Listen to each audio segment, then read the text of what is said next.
and welcome back to Booked with Juby. March is over. I can't believe it. I don't even know where the month went, but with that means we have to go through what we read in March. So let's do our March recap. Very excited to talk about the books I picked up, and I also grabbed a couple extra. Whoops, sorry, but let's get into it.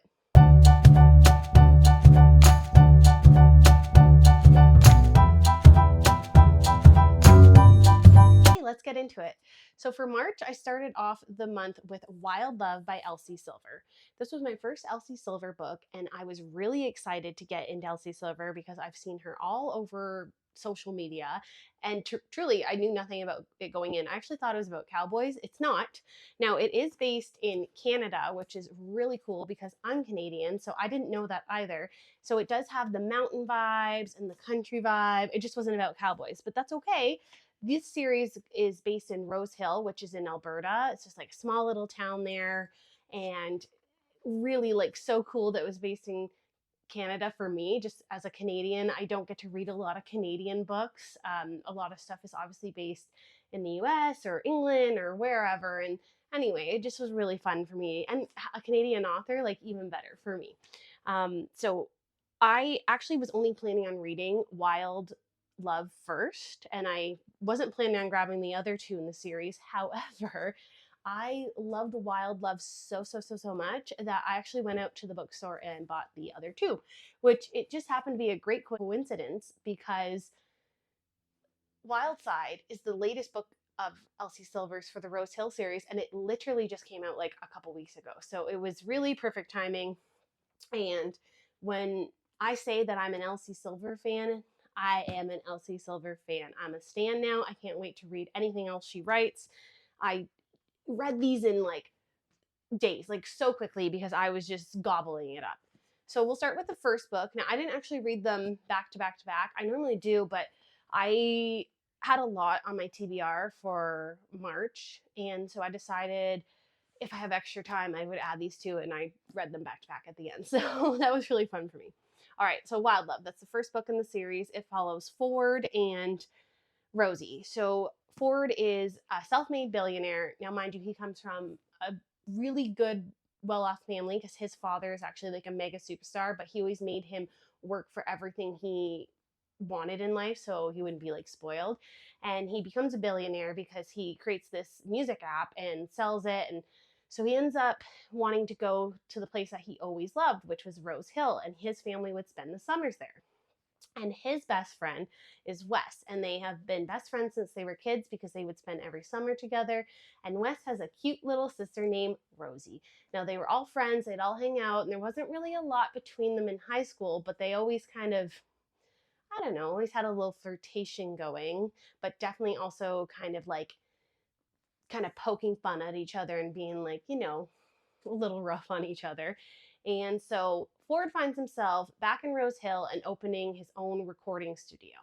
And Rosie is working in Vancouver, and she has a really bad incident at work that leads her to head home because she's like, I can't do this anymore. So she ends up going back home. Ford's there too. And it's sort of like an enemies to lover, which I love that trope. Just I can't get enough of it. And it's a bit of a slow burn. They really are like bickering a lot and kind of like flirting, and it's just so good. Now, another interesting part about the Wild series is it's actually about single dads. So at this point, we don't know that he's a dad, but all of a sudden, this girl shows up. She's just a teenager, and she goes, "Hey, are you Ford Grant? I think you're my dad." So that's where all of this kind of goes. I won't say too much more, just because I don't want to ruin the story for you. But honestly, like, great read. It was a fast read. I loved every minute of it. I gobbled it up. I rated it a good 4 stars. Like I just so fun. So the next book that I read in the Rose Hill series is The Wild Eyes, which follows Wes, which is Rosie's brother, and he's also a single dad. He has 2 children that he had with his wife. They're no longer together, but have a great co-parenting situation. He meets Skylar. Skylar is an international pop sensation, and she is having trouble at home with her family, with her management, with her agents, and she's feeling really inauthentic and not herself. And she's realizing that she's been taken advantage of for years and years and years, and she's just sick of it. So she had been in communications with Ford from the previous book to record at his studio. And so she randomly shows up without really even like setting up a date to start recording her own album and basically escape her crazy controlling family.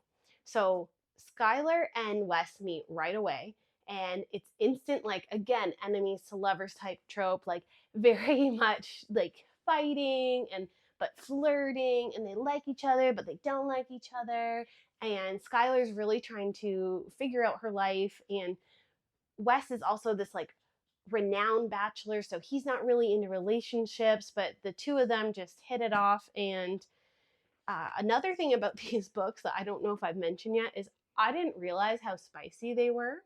They literally go from like PG, PG, PG to oh my gosh, rated R, but like it doesn't love a little bit of, a little something, something. I just didn't realize that. I had no idea. So I was just a little shocked when it was like cute, cute, cute, cute, cute. Whoa, you know what I mean? And then the last book is Wild Side, and this is actually the latest book in this series, and there's a fourth one coming out, I think, in September. And it was just really perfect timing because I just happened to pick up the series as this one was coming out. So I really couldn't not buy it. Let's be real. It was like meant to be. But Wild Side also follows Tabitha and Reese. Now, there are some side characters that are in the Rose Hill series in the other two books, and they're always kind of setting them up for the next book so you know who it's going to be about. And to be honest with you, I was not that excited about this one. Like, they kind of brought up Reese and Tabby along the way, and I was just like, okay, like, I guess. When I tell you this one's my favorite book of the series, I mean, I read this one so quickly. I could not put it down. I did not know that this one was going to be so touching. And even the beginning of the book, she just writes the like Elsie Silver just writes like the nicest thing to the readers. She goes, "Dear reader, thank you for joining me again in Rose Hill, the fictional town based on a very real town where I grew up spending my summer vacations. This time we follow Reese and Tabby, a couple I can't stop thinking about. Their story touches on so many of my favorite components in a romance book: love, loss, tension, forgiveness, and that soulmate forever kind of connection that makes my chest hurt to read. I wrote this story during a rather blue time in my life, and in turn feel particularly attached to these people and this place. This book will forever be very special to me. Basically, I poured a lot of love into this one. I hope you can feel it." I really did. This one just, I don't know, like, it deals with Tabby losing her sister who had been dealing with addiction, and it all was based on just like an injury from high school, and it led her down this really bad road, and she ends up having a child, and so Tabby ends up taking custody of the child when she passes away, but Reese is actually on Tabby's will as the guardian. So they have to like navigate this, and they've both been told very different stories about each other. So they really like do not like each other from the hop because they don't trust the other one because of what her sister Erica had been saying about them. And honestly, like, this book, like, it just follows Tabby and Reese like navigating like the loss of Erica, having to raise this child together. There's a forced marriage, which I didn't know I was going to be into, but I super was.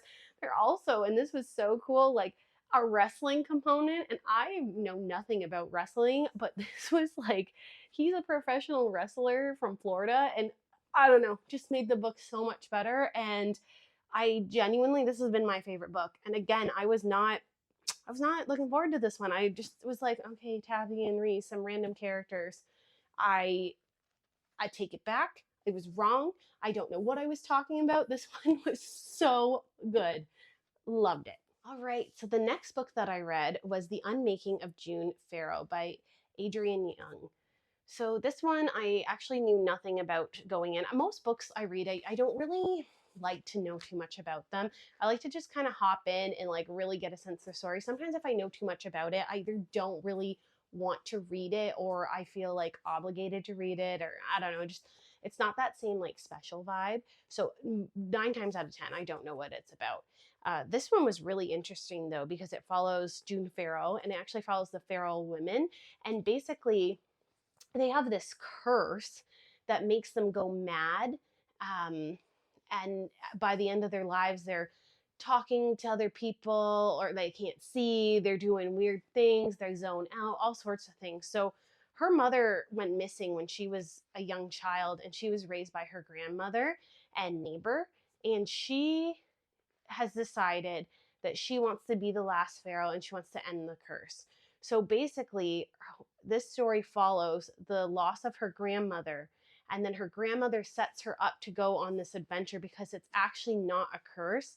It's this, there's this door that they go through that sends them back to the past, and they end up creating lives there, but they can only go over 3 times in their lifetime before they have to pick either the future or the past. So again, knew nothing about it, gobbled this up. Now, I gave this a 4.5 out of 5 only because there was like a little bit in the middle that just didn't seem to like need to be there. It just kind of felt like filler, and then I feel like she just kind of rushed the end a little bit, but genuinely loved this book. The story was beautiful. The characters were beautiful.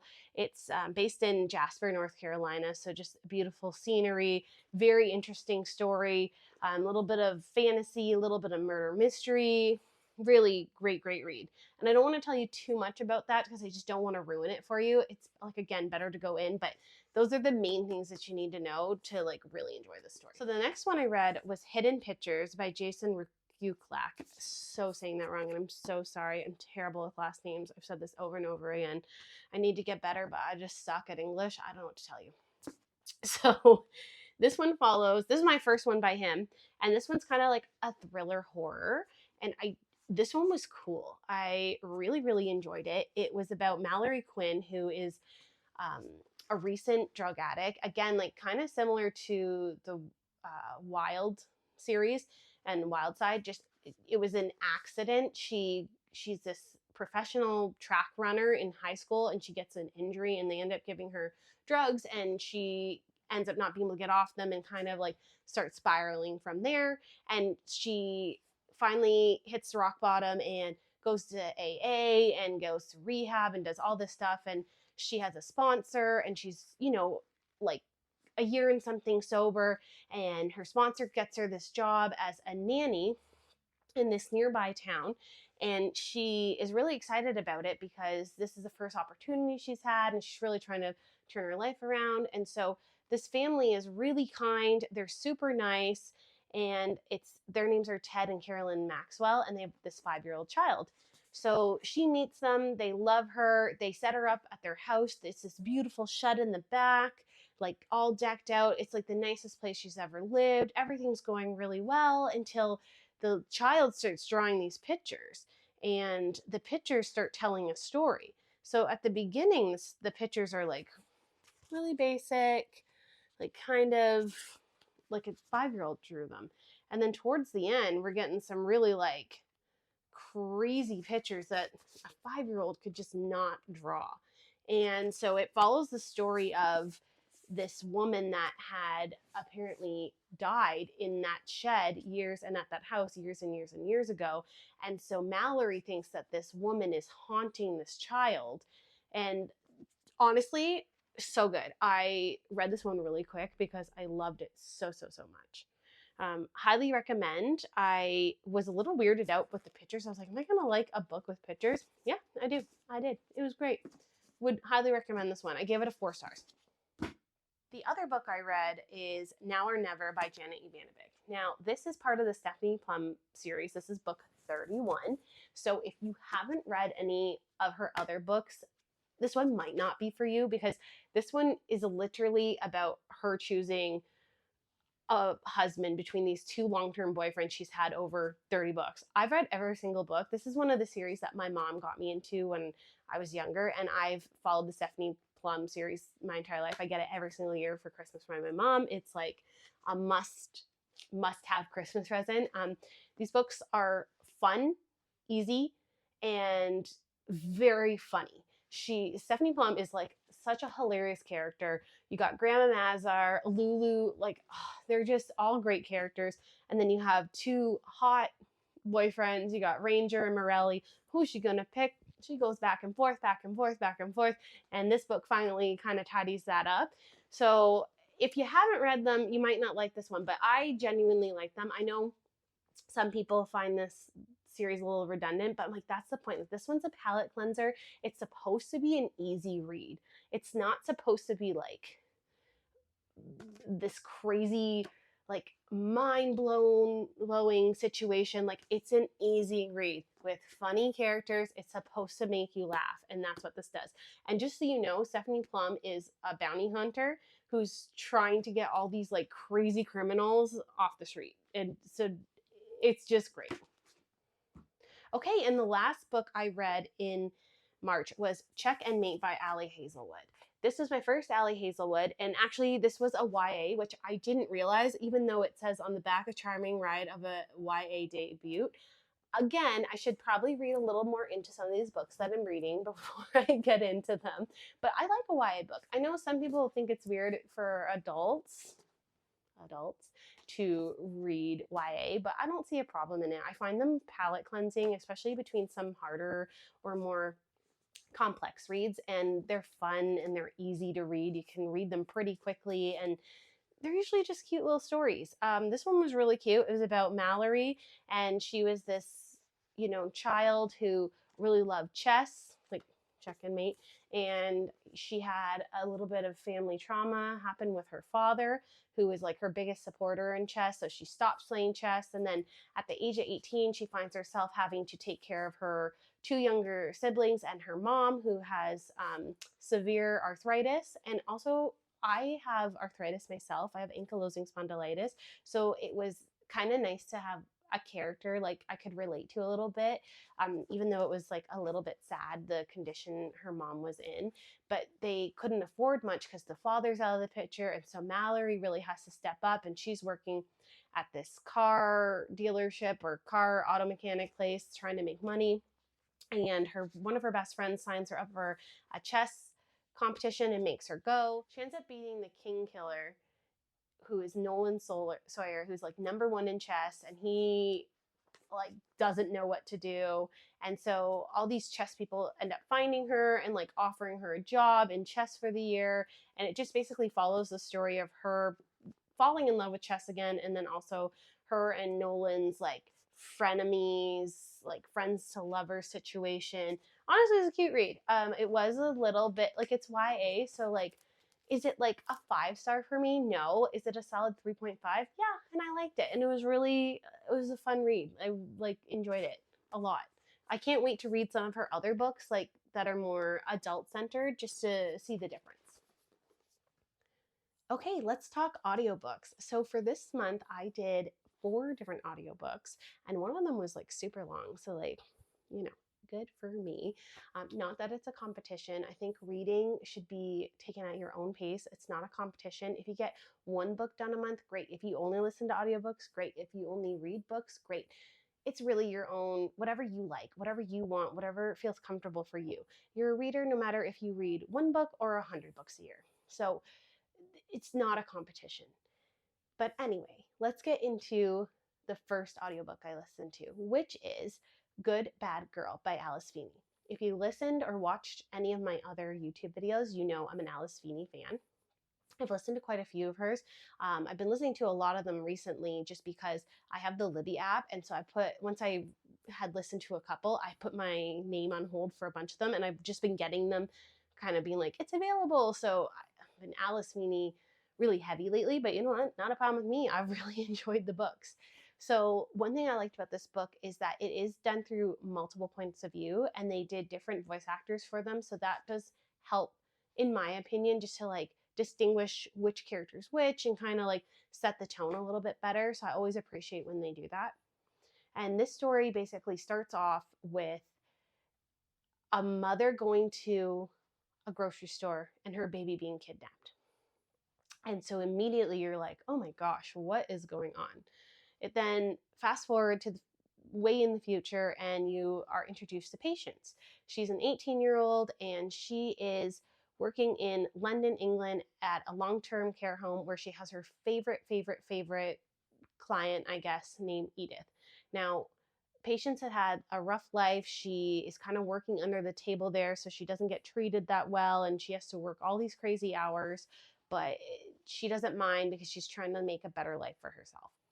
So Edith and her strike up a really nice friendship, and Edith has a daughter named Cleo, and they don't and she Cleo is like kind of portrayed as this like really mean daughter. She forced Edith in this home that she didn't want to be in. She sold her house, all these things. Like, she's really evil, bad person. So Patience can't understand why, you know, her daughter would do that to Edith, because she's like, what the heck? Like, you know, this older lady's awesome. Like, I love her. Like, I wish she was my grandma.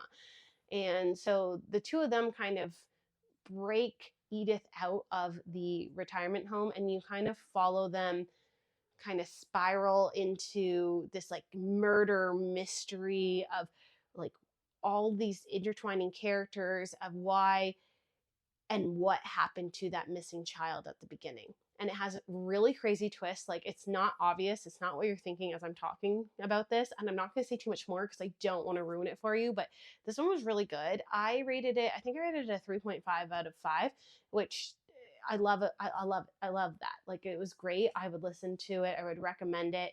It was a good one. Okay, the next book that I listened to is called A Fate Inked in Blood, which is by Danielle L. Jensen. This was my first book by her, and I am definitely intrigued to read or try some of her other novels, just because this was a cool, like, Nordic fantasy, and I had no idea what it was about going in. I just saw rumblings on social media, as they do, and I was like, okay, great. Now, I know this one's hit or miss for people. I don't know if I would have enjoyed reading this one because, like, truly some of the names and the places, not a chance. Not a chance I could say them. Nope. Like, no way, no how. I would say them like I'd be reading it, be like, and went to like, what am I supposed to do with that? I don't know. Like, I can't do that. So listening to it was way better for me because all the names and places were pronounced correctly. The story follows Freya, who is basically, there's gods and then there's mortals, and the gods will sometimes, for lack of better word, sleep with the parents when they're having these, or intimate and having these children, and give them the children gifts, so they're blessed by the gods. So Freya has lived her life like in the shadows. She is not anything special. She's married to one of these like godly people in her village. She was married off by her parents, and she's miserable. She hates him, and the story starts out like that. And basically she ends up finding out that she's this shield maiden, and she was basically supposed to be born to take care of the whole nation. And you also follow the story of Born. I'm not saying this right, see, I can't even say it. And he also is like god blessed, but he's like the king's son. So the two of them interact. Her husband ends up not being around anymore, and she ends up going with the king and having to marry this new king so she can save her family, save the world, save their villages, save their land. It was very good. It was 15 hours, which is a long one. I definitely liked it, but 15 hours is quite a long time. So like, and also with a story like this, like, again, there's just a lot of names and places and people and a lot of things going on. So sometimes it was just like a little bit hard to follow or understand where they were going with the story. I know she has a new book coming out. I think it's in May. That's like the sequel to this one. So I definitely will listen to that one and see if I want to continue on. I actually think it's just a duology, but I would give it a good 3 out of 5. I didn't hate it. I didn't love it. I enjoyed it enough. Like, I enjoyed listening to it. It was not my favorite fantasy I've ever listened to, but I thought the concept was cool. I just thought some of it didn't make sense. And like, I don't know, sometimes she would write like, she wrote about smelling like poop like a lot, which is just a little weird to me. Like, I get where she was going with it, but it was just like a lot, like a little redundant about poop, to be perfectly frank. Okay, the next audiobook I listened to was From Here to the Unknown by Lisa Marie Presley and Riley Keogh, which is her daughter. So this is obviously an autobiography, so a nonfiction book. I always like to listen to these over reading them. I have read a few, but I honestly like listening to them because 9 times out of 10, the person writing it does the voice. So I just feel like you can hear it really from their point of view, and the way they talk, the cadence, the like just how they would say words, like it just kind of fits the story better and it makes it more interesting. Now, if you don't know who Lisa Marie Presley is, that is Elvis Presley's only daughter. So she had a very interesting life, obviously. And to be honest with you, I didn't even realize how sad her life was. Like she had a lot of happiness in her life too, but she had a lot of heartbreak and a lot of trauma and a lot of grief. And, because Elvis died when she was so young, and she just went through a lot in her life. What's interesting about this book, though, is that obviously Lisa Marie Presley unfortunately passed away last year. So her daughter Riley steps in and helps finish like chapters off, and she also recants stories like from her point of view. So she also does the voice for that, and then Julia Roberts does the voice for Lisa Marie, and they also have clips of all the audio they had taken to like do the book from interviews and stuff like that of Lisa Marie. So really like would recommend listening to this one over physically reading, because that just made the story like so much more. I don't want to say like autobiographies. I don't know if like it's fair to be like they're interesting. It was very interesting. It was sad. It was heartbreaking. I learned a lot, and I really enjoyed it quite a bit. Just learning about like they go through her years at Graceland, and then her as a teenager, her relationship with Priscilla, her relationship with her children, their children's father, who has always been her best friend throughout her whole life, and her marriage to Michael Jackson and Nicolas Cage, and just honestly, it was such a good listen. I highly recommend it. I know some people don't like rating autobiographies, but I rated this one a solid 5. I was so intrigued, and I thought Riley did a really, really good job of like kind of telling her side of the story, and she really was the glue of that family, and especially with all the trauma that happened there, and I just highly recommend would and especially if you aren't really like a nonfiction reader, I would say like give them a go on audio, because I think you'd be pleasantly surprised how interesting some of the stories are. And just a heads up, I will be doing a YouTube video about some of my favorite audiobooks that I've listened to of all time. So keep an eye out for that. That'll be in the next few weeks. So the last audiobook I listened to in March was called Maybe in Another Life by Taylor Jenkins Reid. I have only read one of her other books, which is The Seven Husbands of Evelyn Hugo, and I really, really enjoyed that one. So I was excited to try another book by her, and this one was completely different, and I knew nothing about it as per usual. I basically put my name on the Libby list and it came up, so I was like, great, this is what we're listening to.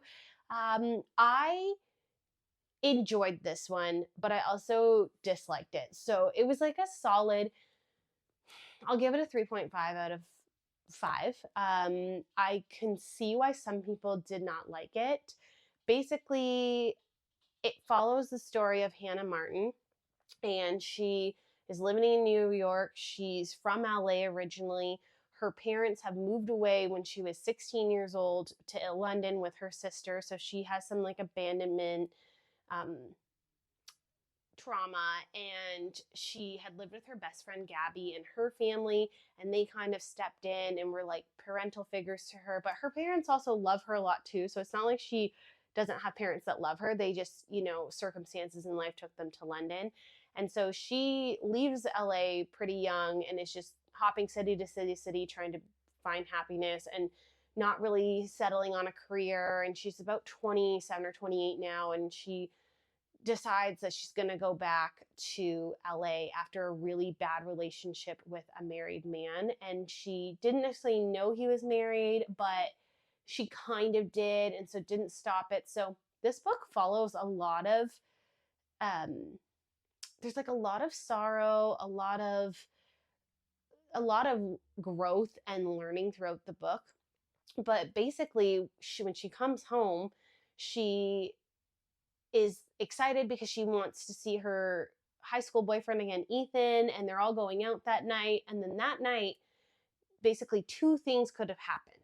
So she either could go home with Ethan, or she can go home with Gabby and Mark. Mark is Gabby's husband. And the story basically splits off into two from there.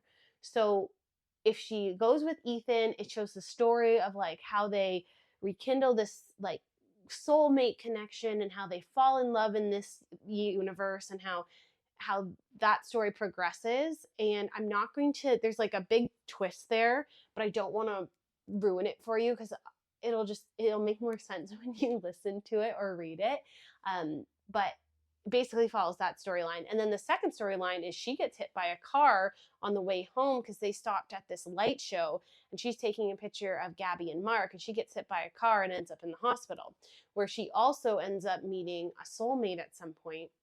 And it shows like the differences her life would have taken over many years and over time. So like the concept was really cool and I enjoyed it.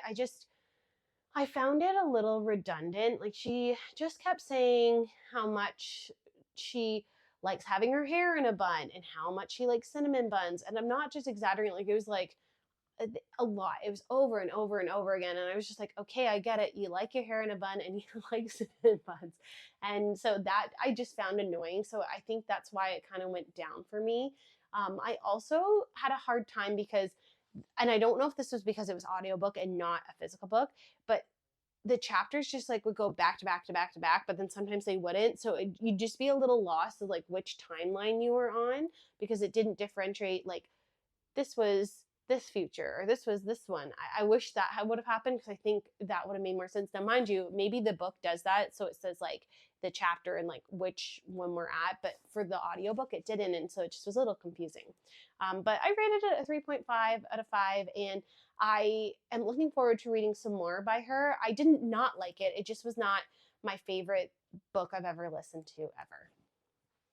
All right, friends, so that is all the books that I read and listened to in March. So let me know if you've read any of these. If you have, did you like them? Did you not like them? Who were some of your favorite characters? I would love to know. Have you read anything by any of the other authors that you think I should read, or just any book suggestions in general? I am all here for them. So please leave me some comments so that I can get back to you, or I can get some more books to add to my ever-growing TBR. But if you haven't already subscribed, make sure you hit the subscribe button. You can find me here on YouTube, Booked with Juby, or you can find me on Instagram, Booked with Juby. Love you all. Bye.